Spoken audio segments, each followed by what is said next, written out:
नमस्कार दोस्तों, और मेरे इस ऑडियो बुक चैनल पर आपका स्वागत है। मैं जानता हूं कि आप यहाँ क्यों हैं। आप यहाँ क्योंकि आपका मन कभी कभी एक अंतहीन भूल भुलैया बन जाता है।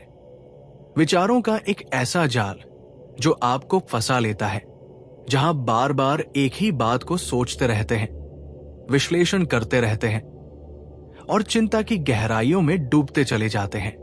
क्या ऐसा नहीं लगता कि आपका मन एक ऐसी दौड़ में लगा है जिसमें कोई फिनिश लाइन नहीं है? क्या रातें करवटें बदलते हुए बीत जाती है क्योंकि आपका दिमाग शांत होने का नाम नहीं लेता? अगर हां, तो आप अकेले नहीं हैं।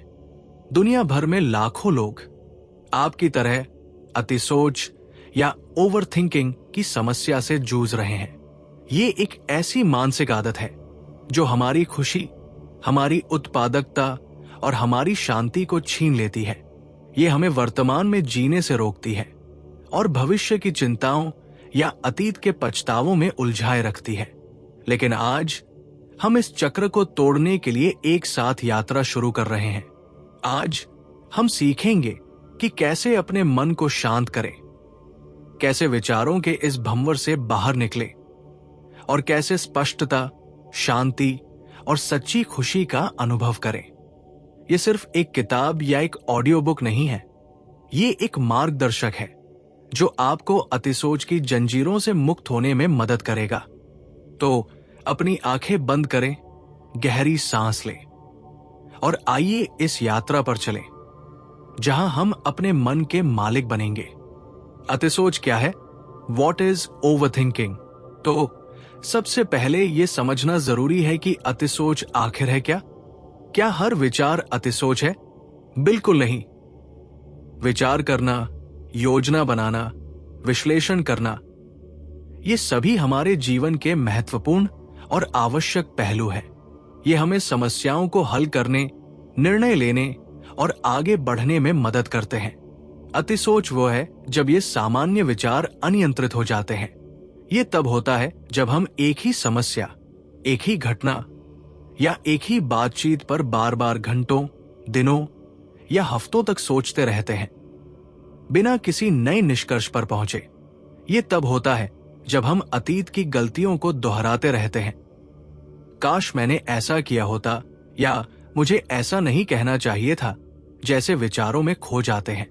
ये तब भी होता है जब हम भविष्य की अकल्पनीय संभावनाओं और सबसे बुरे परिदृश्यों पर लगातार चिंता करते रहते हैं। क्या होगा अगर ऐसा हो जाए? अगर ये गलत हो गया तो? इसे ऐसे समझे, सामान्य विचार एक नक्शे की तरह हैं जो आपको रास्ता दिखाते हैं। अतिसोच एक नक्शा है जिसे आप बार बार देखते रहते हैं, हर मोड़, हर गली पर घंटों विश्लेषण करते रहते हैं, लेकिन कभी यात्रा शुरू नहीं करते। इसके दो मुख्य रूप होते हैं। एक, चिंतन। ये अतीत या वर्तमान की नकारात्मक घटनाओं, भावनाओं और समस्याओं पर लगातार और बार बार सोचना है। जैसे किसी झगड़े के बाद बार बार हर शब्द को दोहराना या किसी गलती पर लगातार खुद को कोसना। दो, चिंता। ये भविष्य की संभावित नकारात्मक घटनाओं पर ध्यान केंद्रित करना है। अगर मेरी नौकरी चली गई तो? अगर मेरे बच्चे बीमार पड़ गए तो? अगर मैं सफल नहीं हो पाया तो? ये सब चिंता के उदाहरण हैं। दोनों ही मामलों में परिणाम एक ही होता है। हम मानसिक रूप से थक जाते हैं, हमारा ध्यान भंग होता है और हम वर्तमान क्षण की सुंदरता और संभावनाओं को खो देते हैं। अतिसोच हमें निष्क्रिय बना देती है। हम सोचते तो बहुत है, लेकिन करते कुछ नहीं। ये हमें निर्णय लेने से रोकती है, क्योंकि हम हर संभावित परिणाम के बारे में सोचते सोचते इतना थक जाते हैं कि कोई भी कदम नहीं उठा पाते। ये समझना पहला कदम है। जब आप पहचान लेंगे कि आप अतिसोच रहे हैं, तभी आप इसे रोकने की दिशा में काम कर सकते हैं। हम अतिसोच क्यों करते हैं? अब जब हम समझ गए हैं कि अतिसोच क्या है, तो अगला सवाल है, हम ऐसा क्यों करते हैं? इसके पीछे कई कारण हो सकते हैं और अक्सर ये कई कारकों का एक संयोजन होता है। एक, नियंत्रण की इच्छा। हम सभी अपने जीवन पर कुछ हद तक नियंत्रण चाहते हैं। जब हमें लगता है कि चीजें हमारे नियंत्रण से बाहर हैं, तो हमारा दिमाग उन्हें नियंत्रित करने की कोशिश में अति सोच में लग जाता है। हम हर संभावित स्थिति का अनुमान लगाने की कोशिश करते हैं ताकि हम तैयार रह सकें। लेकिन विडंबना यह है कि जीवन में बहुत सी चीजें हमारे नियंत्रण में नहीं होती और उन पर अति सोच कर हम केवल अपनी ऊर्जा बर्बाद करते हैं। 2. परिपूर्णतावादी लोग हर काम को त्रुटिहीन तरीके से करना चाहते हैं। वे मानते हैं कि हर छोटे से छोटे विवरण का विश्लेषण करने से वे गलतियों से बच सकते हैं, लेकिन यह अक्सर उन्हें किसी भी काम को शुरू करने से ही रोक देता है, क्योंकि उन्हें लगता है कि वे कभी भी सही तरीके से शुरुआत नहीं कर पाएंगे। 3. अतीत का आघात या अनुभव। यदि हमने अतीत में दर्दनाक अनुभव किए हैं या बड़ी गलतियां की हैं, तो हमारा दिमाग भविष्य में ऐसी ही स्थितियों से बचने के लिए अति सावधान हो जाता है। यह हमें लगातार संभावित खतरों के बारे में सोचने पर मजबूर करता है। 4. निर्णय लेने में अनिच्छा। कुछ लोग निर्णय लेने से डरते हैं, खासकर अगर उन्हें लगता है कि उनका निर्णय नकारात्मक परिणाम दे सकता है। वे हर संभावित विकल्प पर घंटों सोचते रहते हैं, जिससे वे अंततः कोई भी निर्णय नहीं ले पाते। 5. आत्मविश्वास की कमी। जो लोग खुद पर और अपनी क्षमताओं पर विश्वास नहीं करते, वे दूसरों की राय या संभावित असफलताओं के बारे में बहुत अधिक सोचते हैं। उन्हें लगता है कि वे पर्याप्त अच्छे नहीं हैं या वे सही निर्णय नहीं ले सकते। 6. अनिश्चितता के प्रति असहिष्णुता। हम में से कई लोग अनिश्चितता को नापसंद करते हैं। हम हर चीज के बारे में निश्चितता चाहते हैं। जब हमें अनिश्चितता का सामना करना पड़ता है, तो हमारा दिमाग उसे हल करने की कोशिश में अति सोच में पड़ जाता है, भले ही कोई स्पष्ट समाधान न हो। 7. गलती करने का डर। ये एक बहुत बड़ा कारण है। हम गलती करने से डरते हैं, इसलिए हम हर पहलू पर इतना अधिक सोचते हैं कि कोई गलती न हो जाए। लेकिन गलती करना सीखने की प्रक्रिया का एक अनिवार्य हिस्सा है। इन कारणों को समझना हमें अपनी अतिसोच की आदतों को पहचानने और उन्हें बदलने में मदद करता है। ये एक दर्पण में देखने जैसा है। जब आप समस्या की जड़ को देखेंगे, तभी उसे ठीक कर पाएंगे। वर्तमान क्षण की शक्ति। अतिसोच का एक प्रमुख कारण यह है कि हम अक्सर वर्तमान क्षण में नहीं रहते। हमारा मन या तो अतीत की घटनाओं में उलझा रहता है या भविष्य की चिंताओं में भटकता रहता है। वर्तमान क्षण ही वो जगह है जहां जीवन वास्तव में घटित होता है, लेकिन अतिसोच हमें इसे पूरी तरह से अनुभव करने से रोकती है। वर्तमान क्षण की शक्ति को समझना और उसका उपयोग करना अतिसोच को रोकने का सबसे प्रभावी तरीका है। इसे माइंडफुलनेस या सचेतनता भी कहा जाता है। माइंडफुलनेस क्या है? माइंडफुलनेस का अर्थ है वर्तमान क्षण में पूरी तरह से उपस्थित रहना, अपने विचारों, भावनाओं, शारीरिक संवेदनाओं और अपने आसपास के वातावरण को बिना किसी निर्णय के स्वीकार करना। ये सिर्फ सोचना नहीं है, बल्कि अनुभव करना है। माइंडफुलनेस का अभ्यास कैसे करें? 1. श्वास पर ध्यान दें। ये माइंडफुलनेस का सबसे बुनियादी और शक्तिशाली अभ्यास है। जब भी आप खुद को अति सोचते हुए पाए, तो बस अपनी सांस पर ध्यान केंद्रित करें। वो आरामदायक स्थिति में बैठ जाए। वो अपनी आंखें बंद करे या उन्हें नीचे की ओर टिकाए। वो अपनी सांसों पर ध्यान दे। जैसे हवा आपकी नाक से अंदर जाती है, आपके फेफड़ों को भरती है और फिर बाहर निकलती है।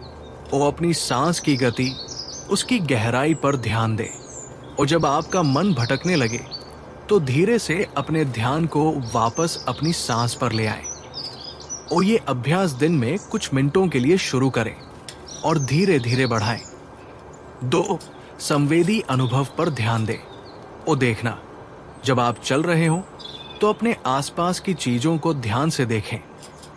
पेड़ों के पत्ते, आसमान का रंग, लोगों के चेहरे, उन्हें बिना किसी निर्णय के देखें। और सुनना, किसी भी ध्वनि पर ध्यान दें। पंछियों की चहचहाट, दूर से आती हुई आवाजें, अपनी सांस की आवाज। सिर्फ सुने, विश्लेषण न करें। ओ खाना जब आप खाएं तो हर निवाले का स्वाद लें। भोजन की बनावट, गंध और स्वाद पर ध्यान दें। धीरे धीरे खाएं। ओ स्पर्श, टच, अपने कपड़ों की बनावट, हवा का स्पर्श या किसी वस्तु को छूने पर महसूस होने वाली संवेदना पर ध्यान दें। 3. शरीर स्कैन। ओ लेट जाए और अपनी आंखें बंद करें। अपने शरीर के हर हिस्से पर ध्यान केंद्रित करें, पैर की उंगलियों से शुरू होकर सिर तक। ओ किसी भी संवेदना, गर्मी, ठंडक, झुनझुनी, दर्द को बस देखें और स्वीकार करें, बिना उसे बदलने की कोशिश किए। माइंडफुलनेस एक अभ्यास है और ये रातों रात नहीं आता। हर बार जब आपका मन भटकता है और आप उसे वापस वर्तमान में लाते हैं, तो आप अपने माइंडफुलनेस मसल को मजबूत कर रहे होते हैं। नियमित अभ्यास से आप अतिसोच के पैटर्न को तोड़ना सीख जाएंगे और वर्तमान क्षण में अधिक शांति और स्पष्टता का अनुभव करेंगे। नकारात्मक विचारों को चुनौती देना। अतिसोच अक्सर नकारात्मक विचारों से भरी होती है। ये विचार इतने शक्तिशाली हो सकते हैं कि वे हमें सच्चाई से दूर कर देते हैं। अतिसोच को रोकने का एक महत्वपूर्ण हिस्सा इन नकारात्मक विचारों को चुनौती देना सीखना है। ये उन्हें बस स्वीकार करने से कहीं अधिक है। ये उनकी जांच करना है, उनकी वैधता पर सवाल उठाना है। इसे संज्ञानात्मक व्यवहार थेरेपी (CBT) के सिद्धांतों से लिया गया है, जहां हम अपने विचारों को तथ्य के बजाय परिकल्पना के रूप में देखना सीखते हैं। विचारों को चुनौती देने के चरण। 1. पहचाने। जब आप खुद को अति सोचते हुए पाएं, तो उन विचारों को पहचाने जो आपके मन में चल रहे हैं। उन्हें लिखे भी सकते हैं।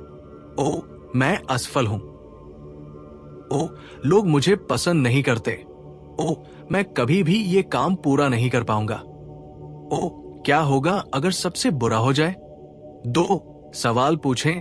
अब इन विचारों पर सवाल उठाएं। ओ, क्या ये विचार सच है? क्या आपके पास इसका कोई ठोस सबूत है, या ये सिर्फ एक भावना है? ओ, क्या ये विचार मेरी मदद कर रहा है? क्या ये मुझे आगे बढ़ने में मदद कर रहा है या मुझे फंसा रहा है? ओ, सबसे बुरा क्या हो सकता है? अगर मेरा सबसे बुरा डर सच हो गया, तो क्या मैं इससे निपट सकता हूं? ओ, सबसे अच्छा क्या हो सकता है? ओ, कोई और क्या सोचेगा करेगा? अगर मेरा दोस्त सलाहकार इस स्थिति में होता, तो वो क्या सोचता या करता? ओ, क्या मैं केवल नकारात्मक पर ध्यान दे रहा हूं? क्या इस स्थिति का कोई और पहलू भी है जिसे मैं नहीं देख रहा हूं? ओ, क्या ये विचार मुझे सशक्त कर रहा है या कमजोर? 3. पुनर्गठन करें। अपने विचार को एक अधिक संतुलित और यथार्थवादी विचार से बदलें। ओ पुराना विचार, मैं असफल हूं। ओ नया विचार, मैंने इस बार सफलता प्राप्त नहीं की, लेकिन मैंने सीखा है। मैं अगली बार बेहतर कर सकता हूं। यह सिर्फ एक बाधा है, अंत नहीं। ओ पुराना विचार, लोग मुझे पसंद नहीं करते। ओ नया विचार, कुछ लोग मुझे पसंद नहीं कर सकते हैं और ये सामान्य है। मैं उन लोगों पर ध्यान केंद्रित करूंगा जो मुझे पसंद करते हैं और मेरा समर्थन करते हैं। ओ पुराना विचार, क्या होगा अगर सबसे बुरा हो जाए? ओ नया विचार, मैं सबसे बुरे के लिए तैयार रहूंगा, लेकिन मैं अपनी ऊर्जा सबसे अच्छे के लिए काम करने में लगाऊंगा। मैं उन चीजों पर ध्यान केंद्रित करूंगा जिन्हें मैं नियंत्रित कर सकता हूं। ये अभ्यास आपको अपने विचारों से भावनात्मक रूप से अलग होने और उन्हें अधिक वस्तुनिष्ठ रूप से देखने में मदद करेगा।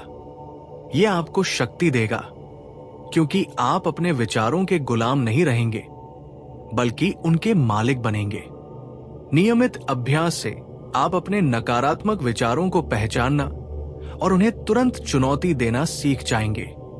कार्रवाई पर ध्यान दें, विश्लेषण पर नहीं। अतिसोच का एक सबसे हानिकारक परिणाम है विश्लेषण पक्षाघात। इसका मतलब है कि हम इतना अधिक सोचते हैं, इतना अधिक विश्लेषण करते हैं कि हम कोई भी कार्रवाई करने में असमर्थ हो जाते हैं। हम एक ही जगह पर अटक जाते हैं और जीवन हमें पीछे छोड़कर आगे बढ़ जाता है। याद रखें, पूर्णतावाद अक्सर प्रगति का दुश्मन होता है। कार्यवाही की शक्ति। 1. छोटे कदम उठाएं। यदि कोई काम बहुत बड़ा लगता है और आपको ओवरथिंकिंग में धकेल रहा है, तो उसे छोटे छोटे प्रबंधनीय कदमों में तोड़ दें। उदाहरण के लिए, यदि आपको एक बड़ी रिपोर्ट लिखनी है, तो आप सोच सकते हैं, मैं पहले केवल रूपरेखा बनाऊंगा, फिर मैं पहले पैराग्राफ पर काम करूंगा। प्रत्येक छोटा कदम एक उपलब्धि है और ये आपको आगे बढ़ने के लिए गति प्रदान करता है। 2. अपूर्णता को स्वीकार करें। परफेक्ट की तलाश में रहना अक्सर अतिसोच का कारण बनता है। स्वीकार करें कि कोई भी चीज पूरी तरह से परफेक्ट नहीं होती। 80% अच्छा अक्सर 100% परफेक्ट से बेहतर होता है, जो कभी पूरा नहीं होता। खुद को यह कहने की अनुमति दे, ये काफी अच्छा है। शुरुआत करें। भले ही आपको लगे कि ये सही नहीं है, आप हमेशा बाद में सुधार कर सकते हैं। 3. समय सीमा निर्धारित करें। अपने निर्णयों और कार्यों के लिए समय सीमा निर्धारित करें। यह आपको अनिश्चित काल तक सोचते रहने से रोकेगा। उदाहरण के लिए, मैं इस निर्णय के बारे में अगले 30 मिनट तक सोचूंगा और फिर एक फैसला लूंगा। यह आपको एक सीमित समय में सोचने और फिर आगे बढ़ने के लिए मजबूर करेगा। 4. बस करो का सिद्धांत। कई बार सबसे अच्छी रणनीति बस शुरू करना होता है। सोचना बंद करें और करना शुरू करें। जब आप कार्रवाई करते हैं, तो आपका दिमाग समस्या समाधान मोड में चला जाता है, बजाय चिंता मोड के। गतिशील होने से आपको स्पष्टता मिलती है, जो केवल सोचने से नहीं मिल सकती। 5. गलतियों से सीखे। गलती करने से डरे नहीं। गलतियां सीखने के अवसर है। हर गलती आपको बताती है कि अगली बार क्या अलग करना है। यदि आप गलती करने के डर से कुछ भी नहीं करते हैं, तो आप कभी नहीं सीखेंगे और कभी नहीं बढ़ेंगे। अपनी गलतियों को असफलता के बजाय सीखने के अनुभव के रूप में देखें। याद रखें, कार्रवाई करना अतिसोच के जाल को तोड़ने का सबसे शक्तिशाली तरीका है। जब आप सक्रिय होते हैं, तो आपके पास सोचने का समय कम होता है और करने का समय अधिक। आत्मकरुणा और स्वीकृति। अतिसोच से जूझते हुए हम अक्सर अपने आप पर बहुत कठोर हो जाते हैं। हम खुद को कोसते हैं, खुद को दोषी ठहराते हैं और खुद को नाकाफी महसूस कराते हैं। ये आत्मालोचना का चक्र अतिसोच को और भी बढ़ा देता है। इस चक्र को तोड़ने के लिए हमें आत्मकरुणा और स्वीकृति का अभ्यास करना होगा। आत्मकरुणा क्या है?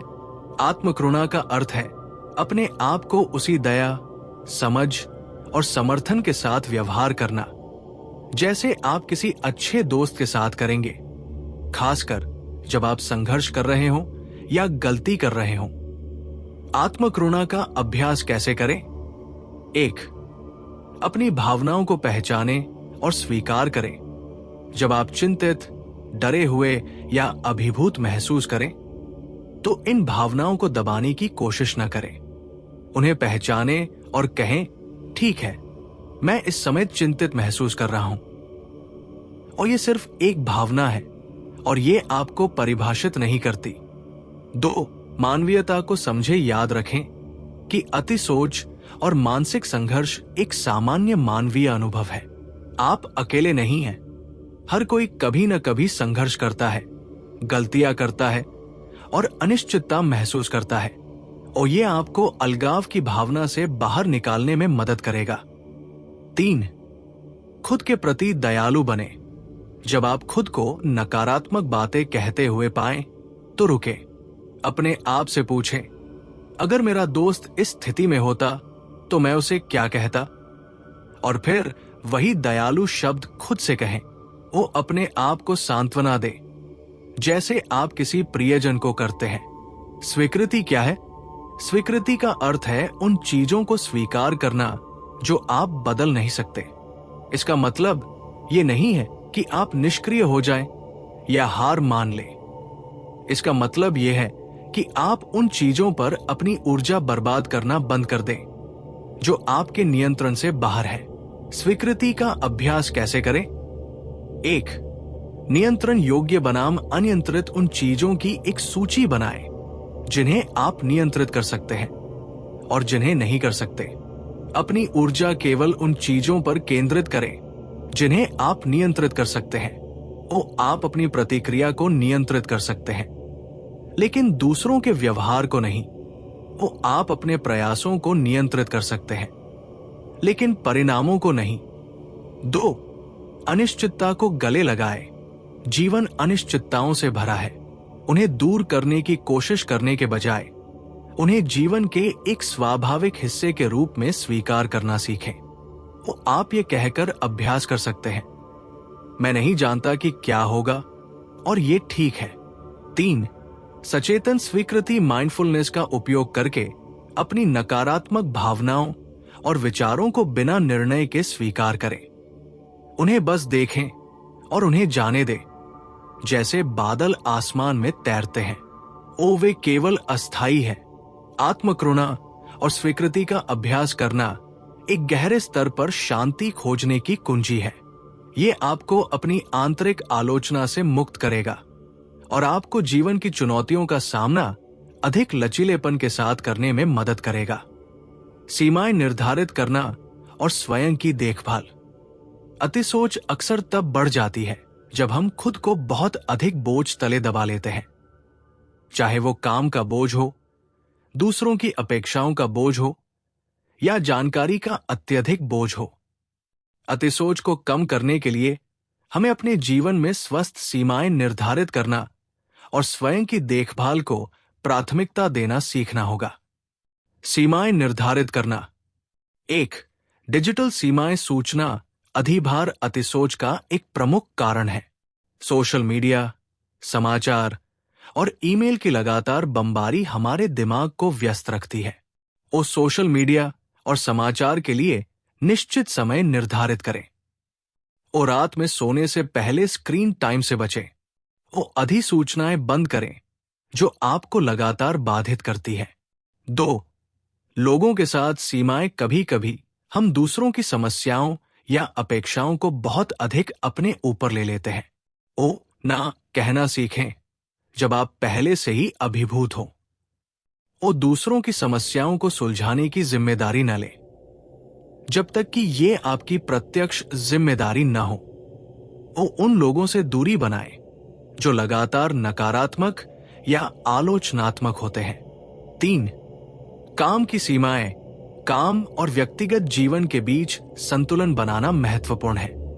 काम के घंटों के बाद काम की ईमेल या कॉल का जवाब न दे। अपने काम को अपने व्यक्तिगत समय पर हावी न होने दे। ब्रेक लें और अपने दिमाग को आराम दे। स्वयं की देखभाल। स्वयं की देखभाल सिर्फ विलासिता नहीं है, ये मानसिक और भावनात्मक कल्याण के लिए एक आवश्यकता है। जब आपका शरीर और दिमाग स्वस्थ होता है तो अतिसोच कम होती है। 1. पर्याप्त नींद लें। नींद की कमी अतिसोच और चिंता को बढ़ाती है। हर रात 7 से 9 घंटे की गुणवत्तापूर्ण नींद लेने का लक्ष्य रखें। सोने से पहले शांत रहने की दिनचर्या बनाएं। 2. नियमित व्यायाम करें। शारीरिक गतिविधि तनाव को कम करने और मूड को बेहतर बनाने में मदद करती है। रोजाना कम से कम 30 मिनट की मध्यम तीव्रता वाली गतिविधि का लक्ष्य रखें। 3. स्वस्थ भोजन करें। संतुलित आहार आपके मूड और ऊर्जा के स्तर को स्थिर रखने में मदद करता है। प्रसंस्कृत खाद्य पदार्थों, चीनी और अत्यधिक कैफीन से बचें। 4. शौक और आराम के लिए समय निकालें। उन गतिविधियों में संलग्न हो जो आपको खुशी और विश्राम देती है। पढ़ना, संगीत सुनना, प्रकृति में समय बिताना, कला बनाना या बस शांत बैठना। 5. सामाजिक संबंध बनाएं। दोस्तों और परिवार के साथ समय बिताना अकेलेपन को कम करता है और भावनात्मक समर्थन प्रदान करता है। स्वस्थ सीमाएं और स्वयं की देखभाल की आदतें आपको अतिसोच के ट्रिगर्स को कम करने और मानसिक रूप से मजबूत बनने में मदद करेंगी। ये आपके लिए एक ढाल का काम करेगा जो आपको अनावश्यक बोझ से बचाएगा। समस्या समाधान बनाम अतिसोच। ये समझना महत्वपूर्ण है कि समस्या समाधान और अतिसोच में अंतर है। समस्या समाधान उत्पादक होता है, अतिसोच अक्सर अनुत्पादक होती है। अतिसोच तब होती है जब हम समस्या को हल करने के बजाय उस पर ध्यान केंद्रित करते हैं या ऐसे समाधान खोजने की कोशिश करते हैं जो मौजूद ही नहीं है। अंतर को समझें। समस्या समाधान एक लक्ष्योन्मुख प्रक्रिया है जहां आप एक समस्या को पहचानते हैं, संभावित समाधानों पर विचार करते हैं, एक योजना बनाते हैं और उस पर अमल करते हैं। इसमें आगे बढ़ना शामिल है। अतिसोच समस्या के बारे में घूम घूम कर सोचना, बिना किसी निष्कर्ष पर पहुंचे या कोई कार्रवाई किए। इसमें एक ही जगह पर अटकना शामिल है। उत्पादक समस्या समाधान के लिए कदम। 1. समस्या को स्पष्ट रूप से परिभाषित करें। आपकी असली समस्या क्या है, इसे 1 या 2 वाक्यों में लिखें। जितना हो सके उतना विशिष्ट बने। उदाहरण, मेरी समस्या ये है कि मैं अपने कार्यस्थल पर अत्यधिक तनाव महसूस करता हूं। 2. दिमागी तूफान समाधान। सभी संभावित समाधानों की सूची बनाएं, चाहे वे कितने भी अजीब क्यों न लगे। इस चरण में कोई निर्णय न ले। उदाहरण, मैं बॉस से बात कर सकता हूं, मैं समय प्रबंधन कौशल सीख सकता हूं, मैं कुछ काम सौंप सकता हूं, मैं नई नौकरी खोज सकता हूं। 3. प्रत्येक समाधान का मूल्यांकन करें। प्रत्येक समाधान के संभावित पेशेवरों और विपक्षों पर विचार करें। उस बॉस से बात करना, लाभ तनाव कम हो सकता है, नुकसान बॉस नाराज हो सकता है। 4. एक कार्रवाई योजना चुनें और विकसित करें। सबसे अच्छा समाधान चुनें या कई समाधानों का संयोजन। फिर एक विशिष्ट, यथार्थवादी और समय सीमा वाली योजना बनाएं। मैं कल बॉस से बात करने के लिए अपॉइंटमेंट लूंगा और अपनी चिंताओं को शांति से प्रस्तुत करूंगा। 5. कार्रवाई करें, अपनी योजना पर अमल करें। यहीं पर अतिसोच खत्म होती है और वास्तविक प्रगति शुरू होती है। 6.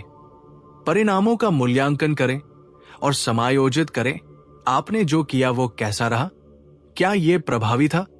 यदि नहीं, तो आपको अपनी योजना को कैसे समायोजित करने की आवश्यकता है।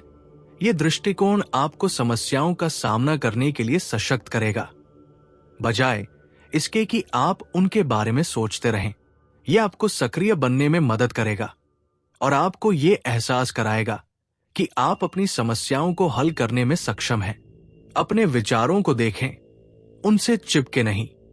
हमारा मन एक नदी की तरह है जिसमें विचार, भावनाएं और संवेदनाएं लगातार बहती रहती है। अतिसोच तब होती है जब हम किसी एक विचार को पकड़ लेते हैं, उससे चिपक जाते हैं और उसे अपने साथ बहा ले जाते हैं। अतिसोच को रोकने के लिए हमें अपने विचारों को देखना सीखना होगा, न कि उनसे चिपकना। इसे विचार विगलन भी कहते हैं। इसका अर्थ है अपने विचारों और भावनाओं से खुद को अलग करना ताकि वे आप पर उतना प्रभाव न डालें। अभ्यास कैसे करें? 1. बादल की तरह देखें। कल्पना करें कि आपके विचार आसमान में बादलों की तरह हैं। वे आते हैं, थोड़ी देर रहते हैं और फिर चले जाते हैं। उन्हें देखें, उन्हें जज न करें, बस उन्हें गुजरने दें। आप ये भी कह सकते हैं, मेरे मन में मैं असफल हूं का विचार आ रहा है। यह विचार को आपसे अलग करता है। 2. विचारों को लेबल करें। जब कोई विचार आता है तो उसे एक लेबल दे। ओ, ये चिंता है। ये निर्णय का विचार है। ये पछतावे का विचार है। ये उन्हें पहचानना आसान बनाता है और आपको उनसे दूर करने में मदद करता है। 3. मैं सोच रहा हूं कि कहें ये एक शक्तिशाली तकनीक है।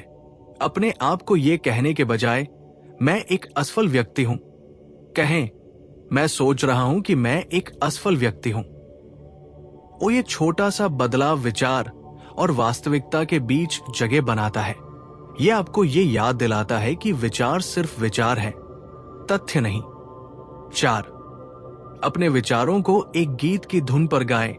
ये थोड़ा अजीब लग सकता है, लेकिन ये आपके विचारों की गंभीरता को कम करने में मदद करता है। अपने नकारात्मक विचार को किसी मजेदार या बेतुकी धुन पर गाएं, और ये आपके दिमाग को विचार से हटाकर उसके रूप पर केंद्रित करता है, जिससे उसकी शक्ति कम हो जाती है। 5, विचारों को तैरते हुए देखें। वो कल्पना करें कि आपके विचार एक नदी में पत्तों पर तैर रहे हैं। वो कल्पना करें कि वे ट्रेन के डिब्बे हैं जो स्टेशन से गुजर रहे हैं। वो कल्पना करें कि वे गुब्बारे हैं जो हवा में उड़ रहे हैं। वो बस उन्हें दूर जाते हुए देखें।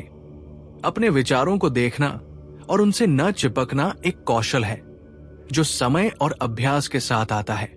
यह आपको अपने मन के तूफान से बाहर निकलने और शांति के साथ अपने आंतरिक अनुभव को देखने में मदद करेगा। कृतज्ञता का अभ्यास। जब हम अतिसोच में होते हैं तो हमारा ध्यान अक्सर उन चीजों पर होता है जो गलत हो सकती है, जो गलत हो गई है, या जो हमारे पास नहीं है। ये नकारात्मकता का एक अंतहीन चक्र है। इस चक्र को तोड़ने का एक शक्तिशाली तरीका कृतज्ञता का अभ्यास करना है। कृतज्ञता सकारात्मकता को बढ़ाती है, तनाव को कम करती है और आपको जीवन के सकारात्मक पहलुओं पर ध्यान केंद्रित करने में मदद करती है। कृतज्ञता का अभ्यास कैसे करें? 1, कृतज्ञता पत्रिका हर रात सोने से पहले एक नोटबुक में उन 3 से 5 चीजों को लिखें जिनके लिए आप उस दिन आभारी हैं। और ये बड़ी चीजें हो सकती है जैसे नौकरी, स्वास्थ्य या छोटी चीजें जैसे एक कप अच्छी कॉफी, एक धूप वाला दिन, किसी दोस्त की मुस्कान। और ये आपके दिमाग को सकारात्मक चीजों को खोजने के लिए प्रशिक्षित करेगा। 2, कृतज्ञता ध्यान। वो शांत जगह पर बैठ जाए। वो अपनी आंखें बंद करें और अपनी सांसों पर ध्यान दे। वो अपने जीवन की उन चीजों के बारे में सोचे जिनके लिए आप आभारी हैं। प्रत्येक चीज के लिए अपनी कृतज्ञता को महसूस करें। वो आप लोगों, अनुभवों या अपने आसपास की दुनिया की छोटी छोटी चीजों के लिए कृतज्ञता महसूस कर सकते हैं। 3, कृतज्ञता व्यक्त करें जिन लोगों के लिए आप आभारी हैं, उन्हें बताएं। वो धन्यवाद नोट लिखें, वो ईमेल भेजे या फोन कॉल करें। और ये न केवल आपको अच्छा महसूस कराएगा बल्कि आपके रिश्तों को भी मजबूत करेगा। 4, कृतज्ञता के क्षण। दिन भर में छोटे छोटे कृतज्ञता के क्षणों को पहचानें। वो अपनी सुबह की चाय कॉफी का आनंद ले। वो किसी सुंदर दृश्य की सराहना करे। वो किसी के दयालु कार्य को पहचाने। और ये आपको वर्तमान क्षण में रहने और सकारात्मकता पर ध्यान केंद्रित करने में मदद करेगा। कृतज्ञता का नियमित अभ्यास आपके मन को नकारात्मकता से सकारात्मकता की ओर मोड़ने में मदद करेगा। यह आपको यह महसूस कराएगा कि आपके जीवन में बहुत कुछ अच्छा है और ये अतिसोच के लिए कम जगह छोड़ेगा। तो दोस्तों, हम अपनी इस यात्रा के अंत में आ गए हैं। अतिसोच के जाल से शांति और स्पष्टता की ओर की यात्रा। हमने सीखा कि अतिसोच क्या है, क्यों हम ऐसा करते हैं और सबसे महत्वपूर्ण, इसे कैसे रोकें। याद रखें, अतिसोच कोई लाइलाज बीमारी नहीं है। ये एक आदत है और आदतों को बदला जा सकता है। इसमें समय और प्रयास लगेगा, लेकिन हर छोटा कदम मायने रखता है। आज से ही इन सिद्धांतों को अपने जीवन में लागू करना शुरू करें। अपने विचारों को पहचानें, उनसे चिपके नहीं। वर्तमान क्षण में जिए। अपनी सांसों पर ध्यान दें। अपने इंद्रियों का उपयोग करें। अपने नकारात्मक विचारों को चुनौती दें। उनकी सच्चाई पर सवाल उठाएं। सोचने के बजाय कार्रवाई करें। छोटे कदम उठाएं। खुद के प्रति दयालु और स्वीकार्य बने। स्वस्थ सीमाएं निर्धारित करें और स्वयं की देखभाल को प्राथमिकता दें। अपनी समस्याओं को हल करने पर ध्यान दें, न कि उन पर अतिसोच करने पर। और सबसे महत्वपूर्ण, हर दिन कृतज्ञता का अभ्यास करें। आपका मन एक शक्तिशाली उपकरण है, लेकिन आपको उसका मालिक बनना है, न कि उसका दास। जब आप अपने मन को नियंत्रित करना सीख जाते हैं, तो आप असीमित शांति, स्पष्टता और खुशी का अनुभव करेंगे। मुझे उम्मीद है कि इस स्क्रिप्ट ने आपको अपनी अतिसोच की आदतों से मुक्त होने के लिए आवश्यक उपकरण और प्रेरणा दी होगी। याद रखें, आप अकेले नहीं हैं और आप ये कर सकते हैं। अपने आप पर विश्वास रखें। धन्यवाद। और शांति, स्पष्टता और कार्रवाई से भरे जीवन की ओर आपकी यात्रा के लिए शुभकामनाएं।